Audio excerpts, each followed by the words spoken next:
MLA அண்ணா விஜயராஜா அண்ணா வந்து எங்களை பார்த்தாரு. பார்த்துட்டு 3வது நாளே அன்னைக்கு நைட்டே வந்து எங்களை அந்த இருட்டுல வந்து 10 மணி இருக்கும், எல்லாரும் நிறைய லேடிஸ், ஆனா யாருமே போல. அவர் வரான்றதுனால அவருக்காக அங்க வெயிட் பண்ணி எல்லா லேடிஸும் பார்த்துட்டு போனாங்க. 3 நாள்ல அதுக்கான எல்லா ஸ்டெப்பும் ஒரு ஸ்டார்ட் செஞ்சு கொடுத்தாங்க. அதுக்கப்புறம் வந்து அவர் வந்து ஒரு மனு கொடுக்க சொல்லியிருந்தாங்க. எல்லாரும் சேர்ந்து மனு கொடுத்தோம்.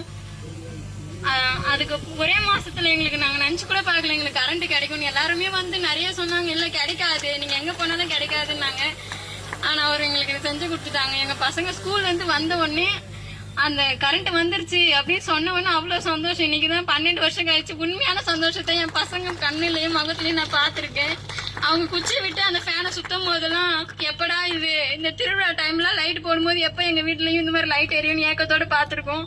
அந்த ஏக்கத்துக்குலாம் ஒரு முற்றுப்புள்ளி வச்சிருக்காங்க. விஜயராஜனாக்கு நாங்க ரொம்ப ரொம்ப நன்றி சொல்லிக்கிறோம். அதுக்கப்புறம் நெய்குப்பி தாவேக்கா நிர்வாகிகள் எங்களுக்கு ஸ்டார்டிங்ல இருந்து கடைசி வரைக்கும் சப்போர்ட் பண்ணாங்க. கோபி அண்ணா, மனோனா, அவங்க எல்லாருக்கும் நாங்க ரொம்ப நன்றி சொல்லிக்கிறோம்.